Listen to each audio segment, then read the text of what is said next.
Pues bienvenidos, qué bueno que están aquí, bienvenidos a Rema, les recuerdo que son muy amados. Amén.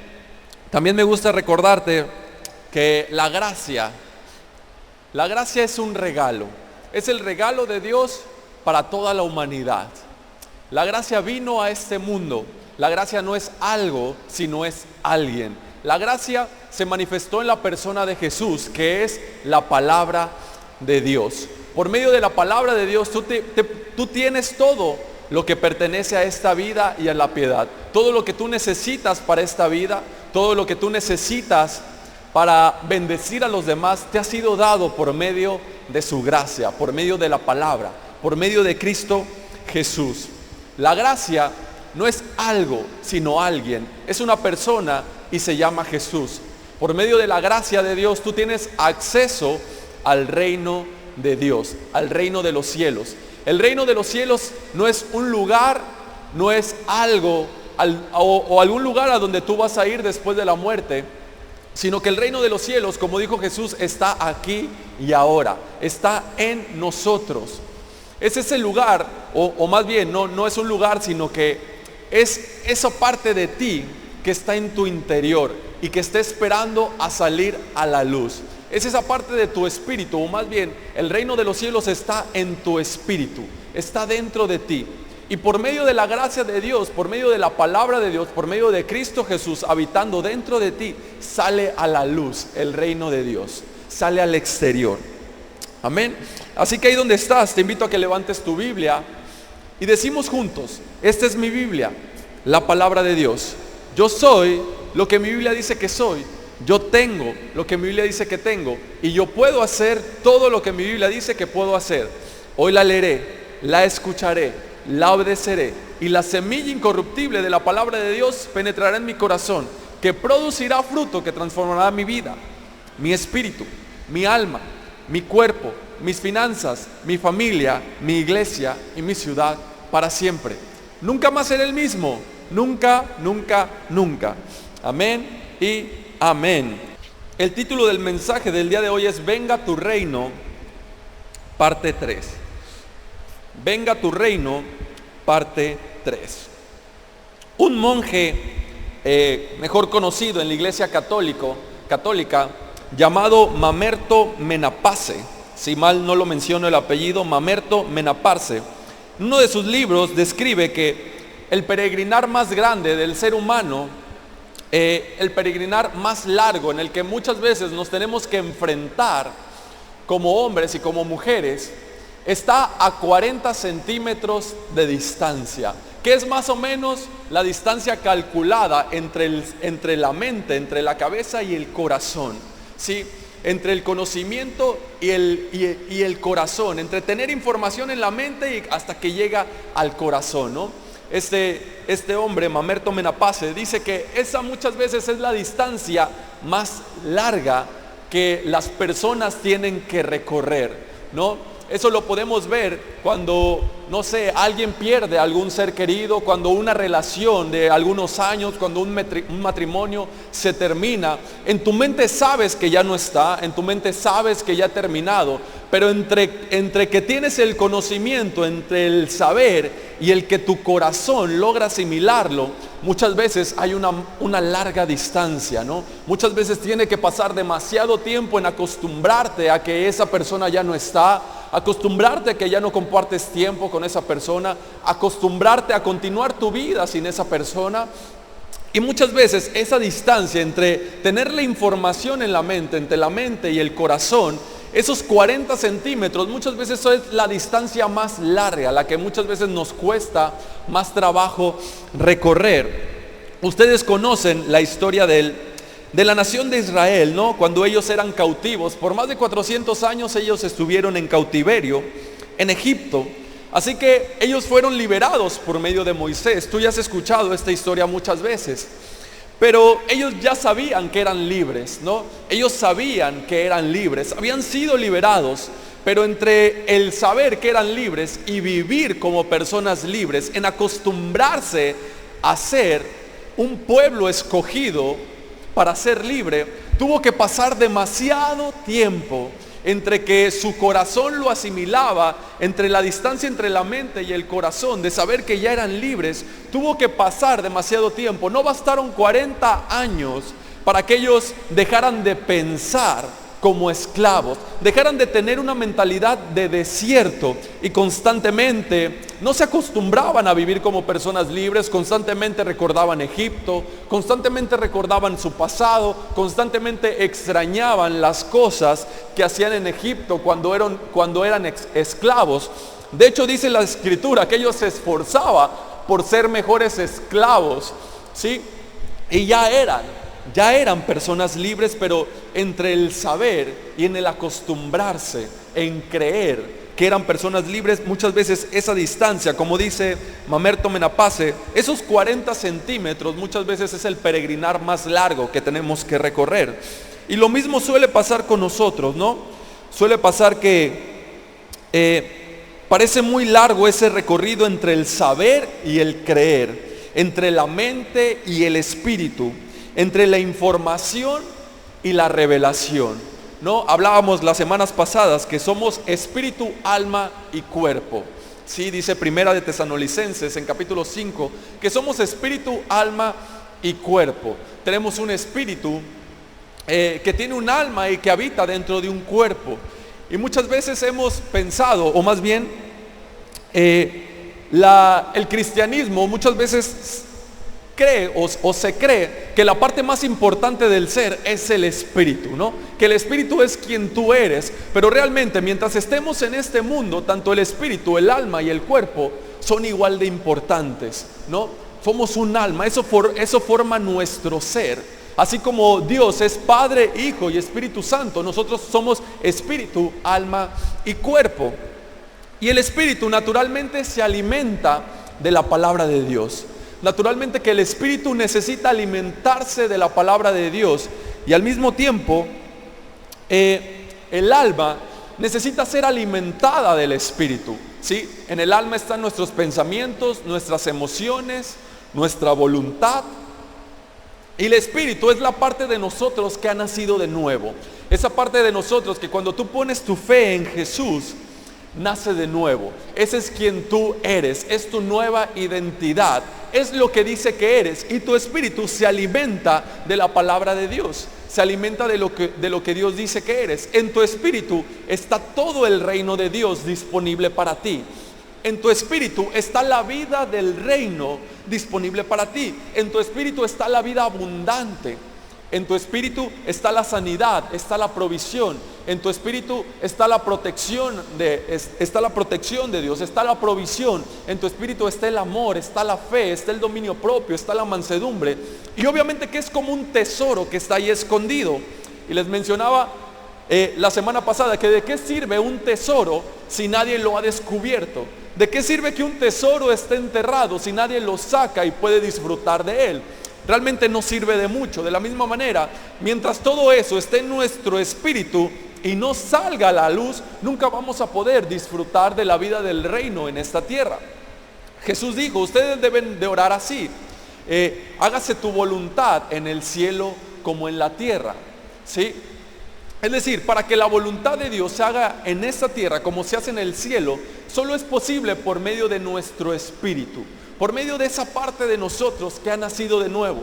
La Escritura dice, todo lo que pertenece a la vida y a la piedad se te ha sido dado. Eso está en tu espíritu. Todo lo que tú necesitas para esta vida está aquí, está dentro de ti, está en tu espíritu. Todo lo que tú necesitas para bendecir, para amar a los demás, para darle favor a las demás personas, también está dentro de ti. Y el espíritu necesita de un alma. El espíritu necesita de tu alma. Y al mismo tiempo tu alma necesita ser alimentado de tu espíritu para asirse de un cuerpo que pueda manifestar lo que está en tu espíritu, que pueda sacar al exterior lo que está dentro de ti, ¿sí? Muchas veces has escuchado hablar que tú eres los brazos de Cristo, que tú eres los ojos de Cristo, que tú eres los pies de Cristo, ¿sí?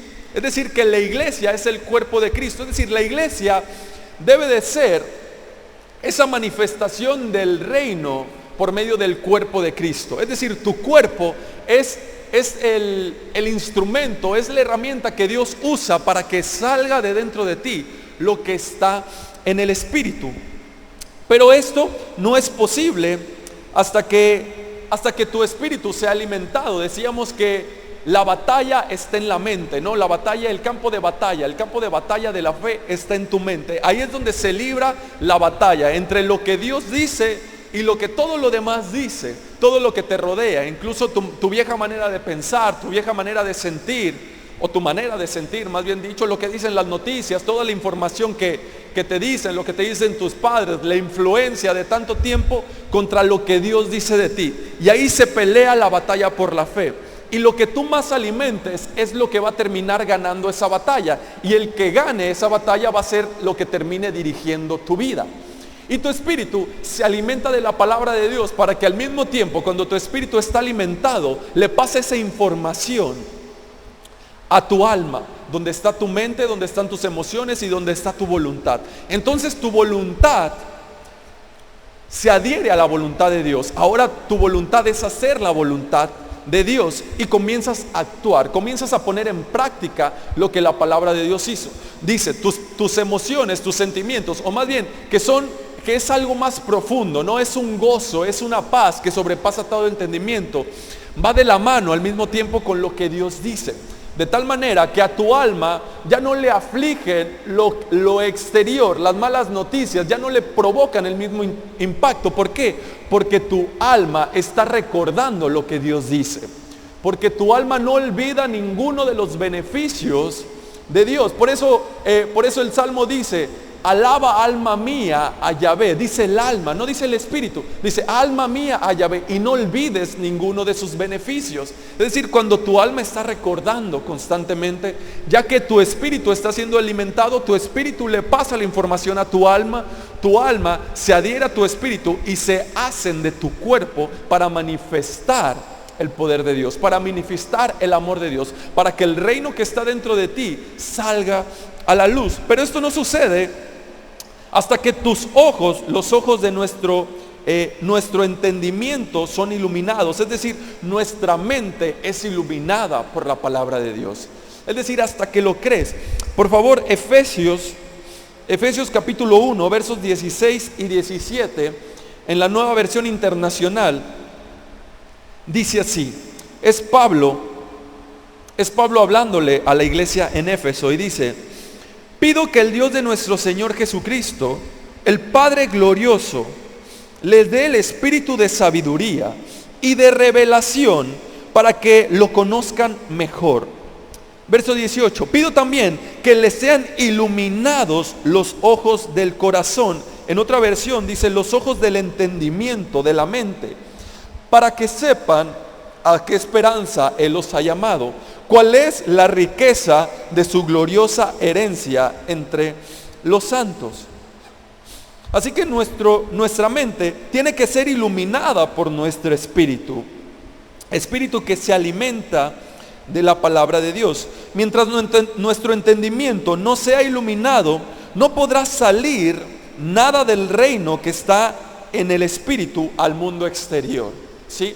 Es decir, que mientras nuestra alma, mientras nuestra mente no sea iluminada con nuestro espíritu, lo que está dentro de nosotros, lo que está en el espíritu, no se podrá abrir paso para salir al exterior.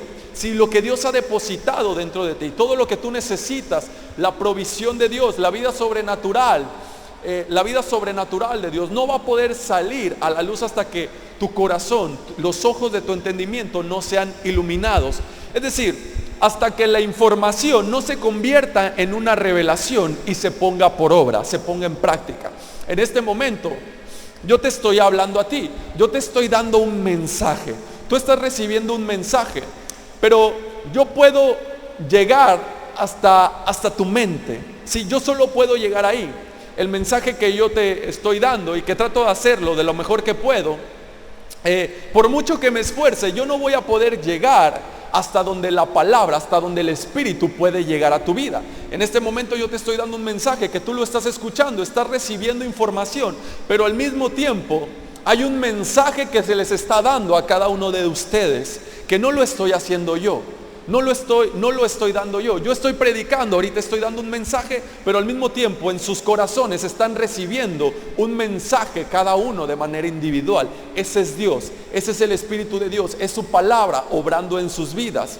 Quizás yo los esté predicando ahora de algo, pero ustedes están recibiendo algo completamente diferente a lo que yo estoy hablando, ¿sí? Porque Dios sabe, el Espíritu sabe lo que tú necesitas. Aún antes de que tú lo pidas, Él sabe lo que necesitas escuchar. Él sabe lo que necesitas para tu vida.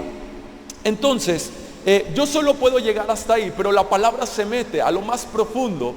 Y hasta que la palabra pase de la información a la revelación, es cuando realmente la palabra de Dios crea sentido. Es cuando la palabra empieza a provocar la transformación en tu vida. Hasta que no es revelación, hasta que no recorre esos 40 centímetros, como decía Menapace, es cuando realmente podemos ver la transformación, podemos ver hacerse real lo que Dios dice en nuestras vidas. Así que practicar la palabra de Dios, permite que la información que esté en tu mente se vuelva revelación en tu espíritu y que salga al exterior por medio de tu cuerpo. ¿Sí? Al momento que tú y yo practicamos la palabra, es cuando podemos ver realmente cuando la información se convierte en revelación, ¿no? Al momento en que la pones en práctica, es cuando podemos disfrutar los beneficios. Santiago decía, no solamente sean oidores, sino que sean hacedores de la palabra, ¿sí? No solamente sean oidores, sino que sean hacedores. ¿Por qué? Porque la bendición viene al practicar la palabra. Tú disfrutas los beneficios del reino al poner en práctica la palabra de Dios. Pero nuestra madurez y nuestro crecimiento están determinados por qué tanta palabra estamos dispuestos a poner en práctica, ¿sí? Nuestra madurez, nuestro crecimiento está determinado por qué tanta palabra estamos dispuestos a poner en práctica. Y como decía Santiago, decía, no solamente sean oidores, sino sean hacedores, porque al practicar la palabra es cuando se manifiesta la bendición, ¿sí?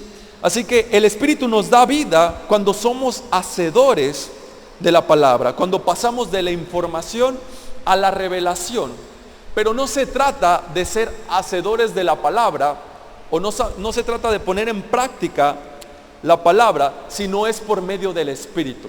Es decir, que tu acción sea dirigida por el Espíritu, porque muchas veces podemos accionar, muchas veces podemos creer que estamos siendo obedientes a Dios, muchas veces podemos creer que estamos poniendo en práctica la palabra de Dios, pero realmente es sin creer correctamente, es con las motivaciones incorrectas, con la información incorrecta.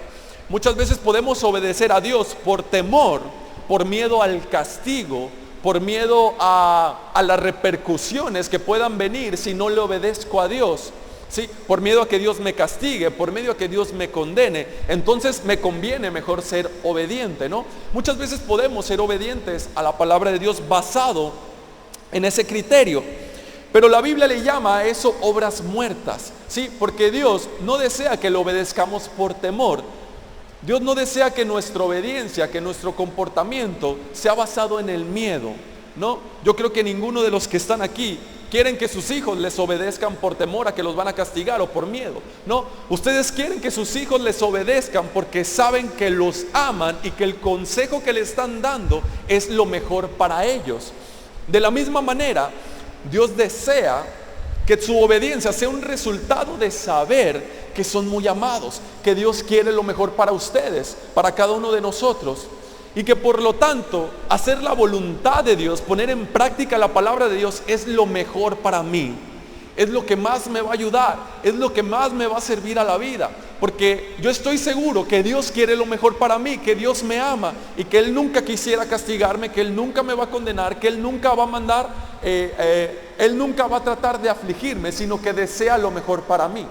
De hecho, el pecado no le hace nada a Dios. El pecado no le causa ningún daño a Dios. ¿sí? El pecado no es otra cosa más que la autoflagelación. Pecar es aplicarte un castigo a ti mismo. Sí, se me viene a la mente esas personas que antes se golpeaban así, ¿no? Con el látigo, ¿no? Es eso. Pecar significa hacerte eso.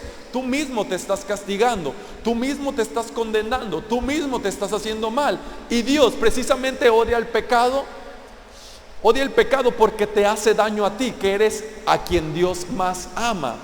Odia el pecado porque su Hijo murió por tus pecados, ¿sí?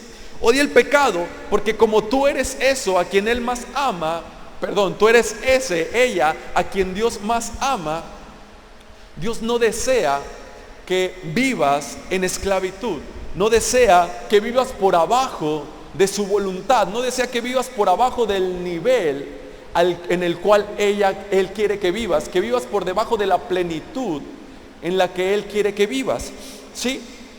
Así que el Espíritu nos da vida cuando somos hacedores, cuando pasamos de la información a la revelación, es decir, cuando creemos, cuando ponemos nuestra fe en lo que Él dice. Pero para hacer lo correcto es vital, es sumamente importante creer lo correcto. Para pasar de la información a la revelación y que el reino de los cielos se manifieste en tu vida, es necesario estar establecidos en la verdad, ¿sí? Es necesario estar establecidos en la verdad y creer lo correcto. El comportamiento correcto va a venir como consecuencia de creer lo correcto, ¿sí? El buen comportamiento, las buenas acciones son el resultado de creer lo correcto. Cuando tú lo crees, cuando la información llega hasta tu espíritu, se convierte en revelación y lo crees, sabes que es lo mejor, crees lo correctamente, por lo tanto vas a hacer lo correcto, ¿sí? Y esa es la manera en que Dios quiere que pongamos en práctica la palabra de Dios. Ahora, ¿qué es lo que debemos creer? ¿Qué es aquello que debemos de creer? No me quiero quedar solo en el diagnóstico, sino que además quiero darte la solución, ¿sí? Quiero darte la solución de que el reino que está dentro de ti, ese tesoro que está en tu interior, pueda salir a la luz, ¿sí? Y eso viene como resultado de creer lo correcto. Pero ¿qué debemos creer? ¿Sí? Debemos creer que estamos establecidos en la justicia que viene de Dios, ¿sí? Debemos establecer en nuestras vidas en la justicia que viene de Él, no en nuestra justicia, no por lo bueno que yo puedo hacer, por la capacidad que yo tenga, no, sino por la justicia que viene de Él. Él es el que nos justifica, Dios es quien nos ha justificado, ¿sí? También debemos creer que es el Evangelio de Jesucristo el que tiene el poder para salvarnos y edificar nuestras vidas y también darnos la herencia, ¿sí? Es el Evangelio de Jesucristo el que tiene el poder no solo para salvarnos, sino también para edificarnos. No solamente para salvarnos y edificarnos, sino también para darnos herencia.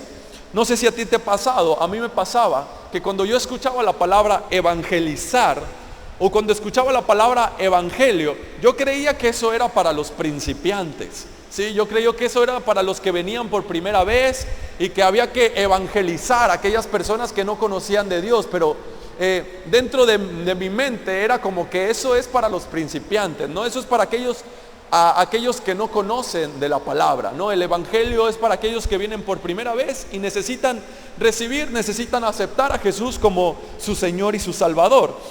Pero realmente la Biblia no dice eso. La Escritura dice que el evangelio es de principio a fin, que tiene el poder para salvarnos, pero no solamente para salvarnos, sino edificar nuestras vidas, guiarnos, hacernos crecer, hacernos madurar. Y no solamente eso, sino que también para darnos herencia, para darnos la herencia como hijos de Dios. Es decir, para que todo lo que está dentro de nosotros, para que todo el reino fluya en nuestras vidas. Y para eso necesitamos el Evangelio de Jesucristo, el Evangelio de la gracia de Dios. Romanos capítulo 1, por favor. Romanos capítulo 1, versos 16 y 17. Dice así, Pablo diciéndole a los romanos, dice: a la verdad, no me avergüenzo del Evangelio, pues es poder de Dios para la salvación de todos los que creen. de todos los que creen, de los judíos primeramente, pero también de los gentiles. Y verso 17, de hecho, en el Evangelio se revela la justicia que proviene de Dios, la cual es por fe de principio a fin, tal como está escrito: el justo por su fe vivirá. El justo por su fe vivirá. Bien, Pablo dice que el Evangelio es poder de Dios para salvación y que Él no se avergüenza de ello. Sí, que Él no se avergüenza de ello. Ahora, ¿por qué Pablo diría que se tendría que avergonzar del Evangelio? ¿Por qué Pablo tendría que remarcar que no se avergüenza de ello? Y yo creo que es porque el Evangelio que Pablo predicaba hasta el día de hoy, como hasta el día de hoy, el Evangelio de Jesucristo, el Evangelio de la gracia de Dios, que es por medio de Jesucristo, está siendo atacado. Es atacado constantemente, ¿sí? Es atacado porque Pablo era atacado cuando predicaba el Evangelio. Pablo decía: no me avergüenzo del Evangelio, porque es poder de Dios para salvación. Es decir, el Evangelio es suficiente. No necesito ponerle de mi parte, no necesito ponerle mis obras, no necesito ponerle mi esfuerzo. Y yo no me avergüenzo de que todo lo haya hecho Jesucristo, y que todo depende de Él, y que yo no tenga que hacer otra cosa más que creer. Si te pones a pensar, puedes darte cuenta por qué Pablo decía: yo no me avergüenzo del Evangelio. ¿Por qué? Porque era atacado, ¿no? Constantemente querían convertir el Evangelio de Pablo en una mentira, ¿no? Querían distorsionarlo, querían cambiarlo, decir: sí, es bueno el Evangelio de Jesucristo, pero además hay que circuncidarse, pero además hay que obedecer la ley, pero además hay que lavarse las manos, pero además, etcétera, etcétera, ¿no? Entonces, esta palabra aquí, la palabra salvación, es la palabra soteria en el griego, ¿sí? Es la palabra soteria, que no solamente se refiere a la preservación de la vida, no solamente se refiere a ser salvos del infierno, no solamente se refiere a la salvación, sino que además se refiere a la salud. A salud no solamente física, sino también a la salud del alma, ¿sí? No solamente a sanar tus heridas físicas, sino también para sanar las heridas emocionales. También habla de la provisión de Dios, ¿sí? También habla de protección, habla de restauración, es decir, habla del reino de Dios. ¿Por qué? Porque la palabra salvación en el griego es la palabra soteria, que es una palabra muy profunda que abarca más allá de la preservación de la vida.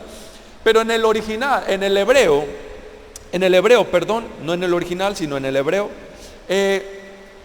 la palabra salvación es la palabra Yeshua, es decir, la palabra Jesús. Es decir, Pablo estaba diciendo: no me avergüenzo del Evangelio, no me avergüenzo del Evangelio de Jesús, porque en Jesús está el poder para la salvación, en Jesús está el poder para la provisión, en Jesús está el poder para la sanidad, en Jesús está el poder para todo lo que tú necesitas. En el Evangelio de Jesucristo está el poder para todo lo que tú necesitas en esta vida. Y el Evangelio de Jesús es el Evangelio de la gracia de Dios. En Hechos, por favor, Hechos capítulo 20, versículo 20 y 21. Hechos 20, versos 20 y 21, dice Pablo a los líderes de la iglesia en Éfeso, le dice: ustedes saben que no he vacilado en predicarles todo lo que les fuera de provecho, sino que los he enseñado públicamente en las casas a judíos y a griegos.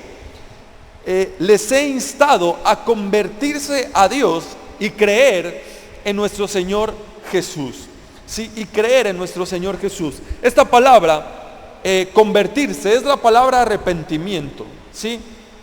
Que habla de un cambio de mente, un cambio en tu manera de pensar. Es decir, que Pablo los estaba animando a convertirse a Dios y a creer en nuestro Señor Jesús.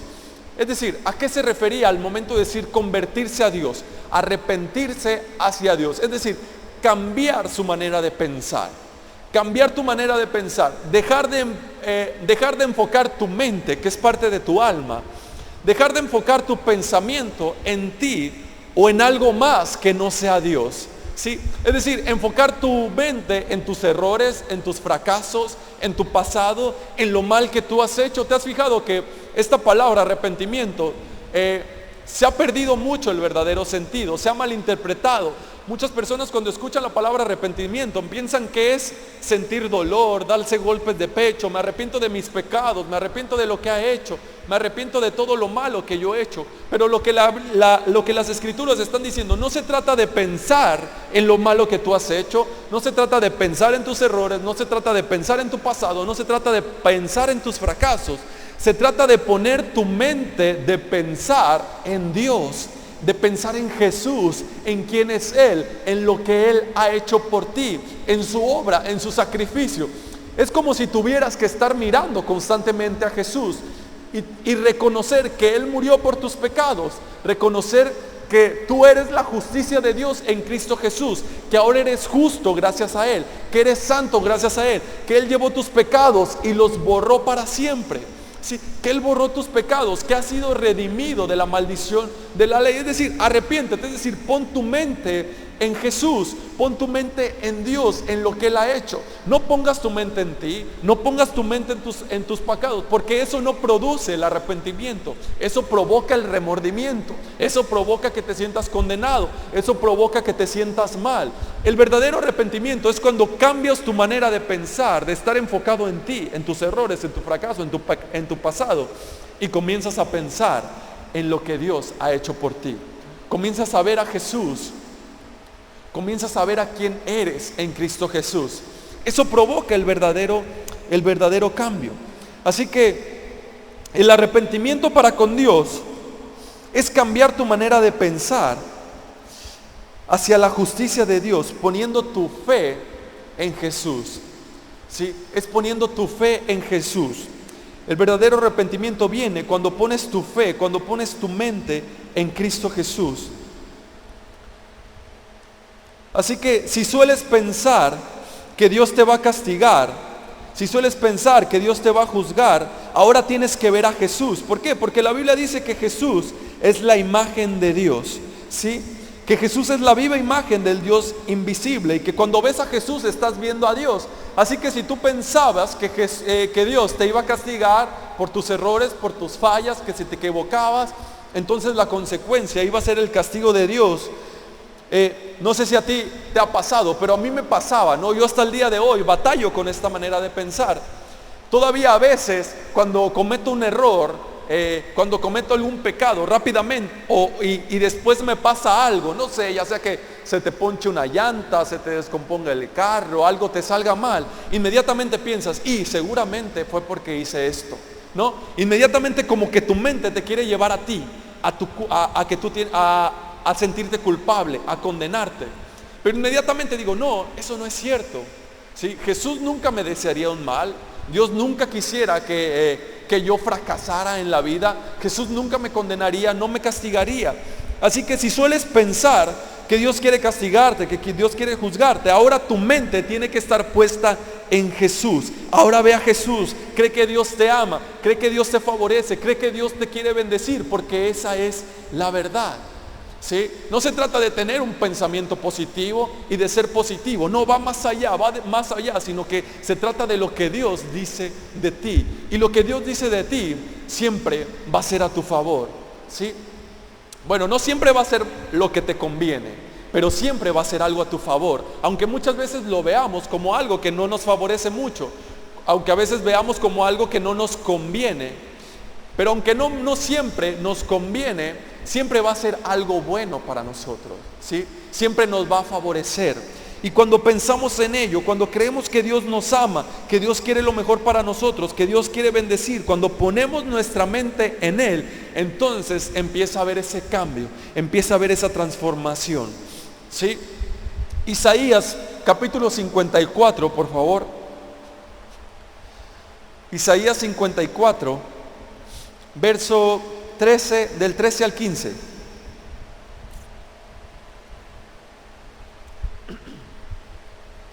Dice así: el Señor mismo instruirá a todos tus hijos. Te está hablando de ti y de mí.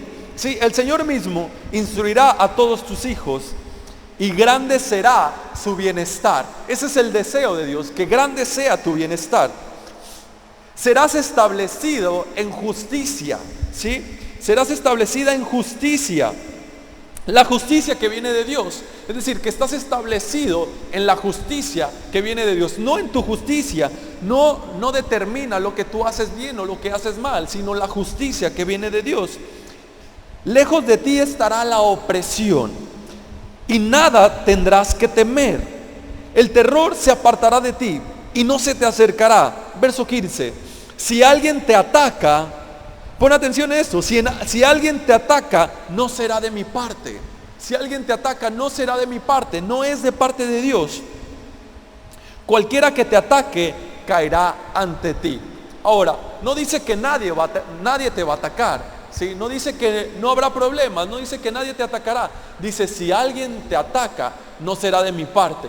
Y aun cuando te ataque, caerá delante de ti, ¿sí? Verso 17.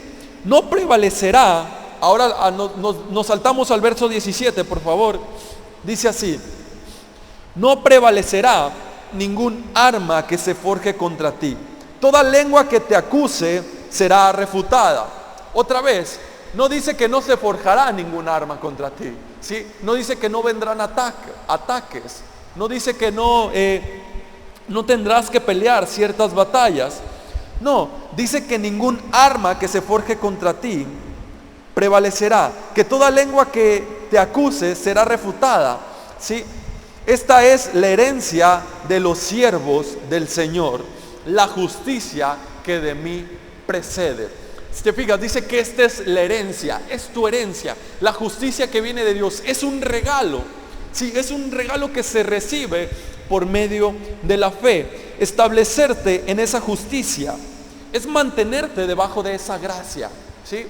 La Biblia lo menciona como estar bajo la gracia. Cuando te estableces en esa justicia y nadie te mueve de ahí, cuando sabes que dependes de la justicia de Dios, de lo que Él ha hecho, y que no se trata de lo que tú has hecho, cuando sabes que Dios desea lo mejor para ti, que Dios te ama, que Dios quiere que te vaya bien, que Dios quiere que tu bienestar sea grande, sea en abundancia, y te estableces en esa justicia, entonces comienzas a darte cuenta, tu corazón empieza a recibir esa revelación de que caminar en la voluntad de Dios es lo que mejor te va a hacer a tu vida, es lo que más te conviene, ¿sí? Así que en Hechos capítulo 20, por favor, en Hechos capítulo 20, versos 24,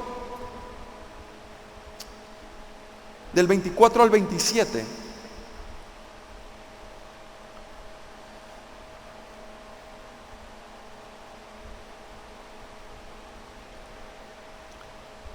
Sí, Hechos 20 del 24 al 27 dice: sin embargo, es Pablo hablándole a los líderes de la iglesia de Éfeso.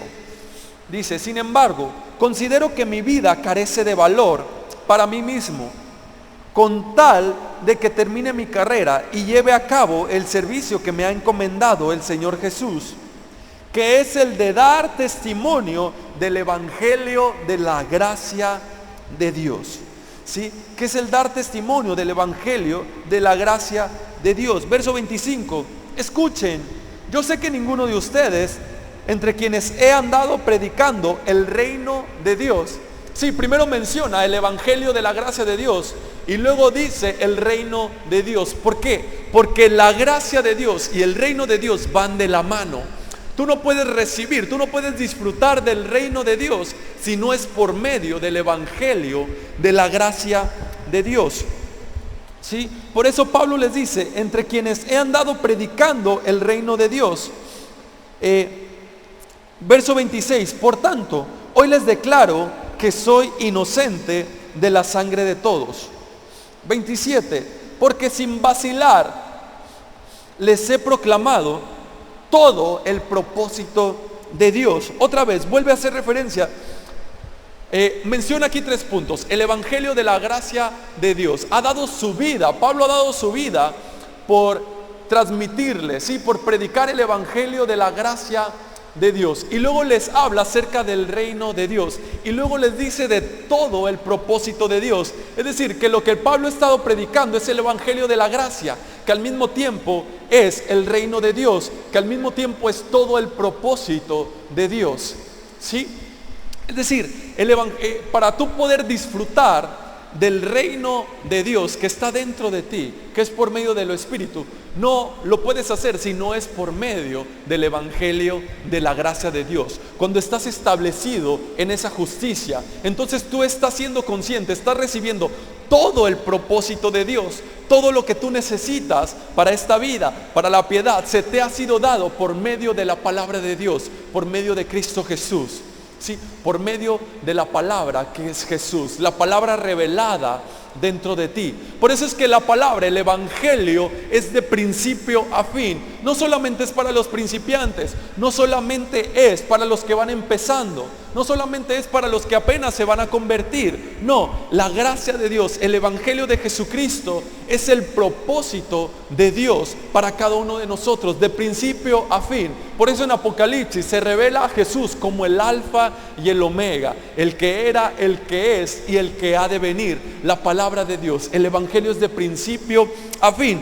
Y ahora, por favor, vamos ahí mismo, pero ahora al verso 32, ahí mismo en el capítulo 20 de Hechos, pero ahora al verso 32, Pablo continúa diciendo: ahora los encomiendo a Dios y al mensaje de su gracia, mensaje que tiene el poder para edificarlos y darles herencia entre todos los santificados.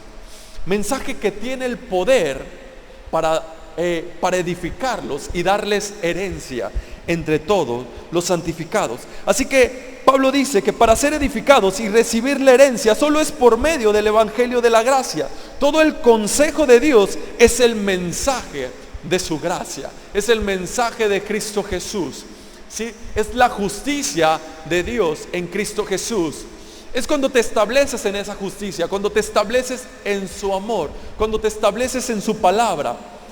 Y cuando esa palabra se convierte en revelación y tú la crees y la empiezas a poner por obra en tu vida, es cuando el reino de Dios se manifiesta a través de ti, a través de tu cuerpo, y las personas pueden ver. Las personas pueden ver que hay algo especial en ti. Las personas pueden sentirse amadas por ti. Las personas saben que le importas. Saben que los amas como a ti mismo. Saben que tú eres los brazos y los pies de Cristo. Pueden percibir algo especial en ti. Te ven que a ti todo te va bien. Te ven que a pesar de las circunstancias, tu paz está intacta. Tu gozo está intacto. ¿Por qué? Porque tú no dependes de las circunstancias, sino dependes de lo que Dios dice. Depende de su palabra, depende de Cristo Jesús. ¿Sí? Así que es necesario primero ser edificados con el mensaje de la gracia de Dios, antes de poder recibir la herencia. Sí, antes de poder recibir la herencia que nos corresponde, es importante ser edificados, avanzar, crecer en el conocimiento de Cristo Jesús, crecer en el conocimiento de su gracia, de su amor, de su justicia, de quién es Él y quiénes somos nosotros en Cristo Jesús. Amén. Primera de Corintios, por favor. Los chicos de la alabanza pueden ir subiendo. Estoy por terminar. Primera de Corintios, capítulo 15, versos 1 y 2. Primera de Corintios 15, 1 y 2 dice: ahora, hermanos, quiero recordarles el evangelio que les prediqué, el mismo que recibieron y en el cual se mantienen firmes. ¿Sí? Pablo les está diciendo a los corintios: ese evangelio que les prediqué, que les recibieron y en el cual ustedes se mantienen firmes. Es decir, ese evangelio en el que siguen avanzando, en el que se mantienen, en el que siguen creciendo. Verso 2: mediante este evangelio son salvos, si se aferran a la palabra que les prediqué. De otro modo, habrán creído en vano. Habrán creído en vano. Es decir, que si tú crees algo diferente, al evangelio de la gracia de Dios, al evangelio que predicaba Pablo, al evangelio que es Cristo Jesús, a la palabra de Dios, que si tú crees algo diferente a la justicia que viene de Dios, como por ejemplo creer que sí, Jesús me salvó, pero ahora yo tengo que ganarme su favor, ahora yo tengo que ganarme la bendición. Sí, es bueno recibir el evangelio, la gracia de Dios, pero ahora tengo que poner por obras, tengo que esforzarme para agradar a Dios, tengo que esforzarme para que Dios me bendiga. Pablo está diciendo, si ustedes creen eso, o si creen que Dios los va a castigar, si creen que Dios los va a juzgar si ustedes hacen algo mal, que Dios les envía las enfermedades, que Dios les envía lo malo que les pase, si ustedes creen en eso, entonces han creído en vano. Entonces están creyendo de manera equivocada, por lo tanto su comportamiento será equivocado, por lo tanto su vida no podrá ser la vida que Dios quiere, ¿sí? El reino de Dios que está dentro de ustedes no podrá salir al exterior. Pablo les está diciendo, si ustedes creen en algo diferente al evangelio de la gracia de Dios, que es el reino de los cielos, que es todo el propósito de Dios para ustedes, entonces han creído en vano. Entonces tendrán una vida equivocada, una vida errónea. Entonces todo el tiempo, entonces no habrá una verdadera transformación en su vida. El reino de Dios que ha depositado dentro de ustedes nunca podrá salir, nunca van a poder disfrutar de ese tesoro que está en ustedes. Y Pedro termina diciendo en su segunda carta, segunda de Pedro, por favor, capítulo 3, termina con estas palabras, y mientras lo leo me gustaría que te vayas poniendo de pie. Dice Pedro en su segunda carta, en el capítulo 3, dice, en el verso 18, dice, más bien, crezcan en la gracia y en el conocimiento de nuestro Señor y Salvador. Crezcan en la gracia y en el conocimiento de nuestro Señor y Salvador Jesucristo. A Él sea la gloria, la honra para siempre y siempre. Amén. Dale un fuerte aplauso al Señor. Gracias a Dios. Dale un fuerte aplauso. Así que ahí donde estás, te invito a que cierres tus ojos y vamos a darle gracias a Dios. Vamos a darle gracias porque Él lo ha hecho todo. Sí, vamos a darle gracias porque no tenemos por qué avergonzarnos de ese evangelio.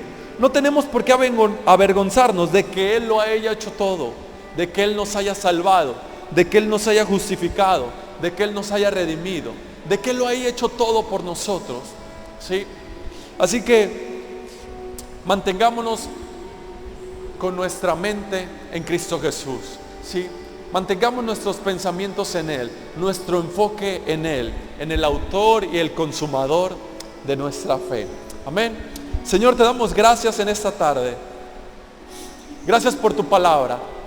Gracias porque todo lo que pertenece a esta vida y a la piedad, tú nos lo has dado por medio de Cristo Jesús. Gracias, Señor, porque a partir de hoy el reino de los cielos que está dentro de nosotros empezará a manifestarse en nuestras vidas y empezará a manifestarse en la vida de los demás. Gracias, Señor, porque no solamente será de bendición para nosotros, sino será de bendición para todos aquellos que no te conocen. Gracias, Señor, por tu Espíritu que has puesto en nosotros. Gracias por ese poder que has derramado en nuestro interior. Gracias, Señor, por tu palabra que habita en nuestros corazones. A ti sea toda la gloria y toda la honra. En el nombre de Jesús te pido, Señor, que nos guíes, que los ojos de nuestro entendimiento sean iluminados, que tu Espíritu nos revele a tu Hijo Jesús a un mayor nivel, que el reino de los cielos, que el tesoro que está dentro de nosotros pueda manifestarse y que tu voluntad se haga en esta tierra. En el nombre de Jesús, amén y amén.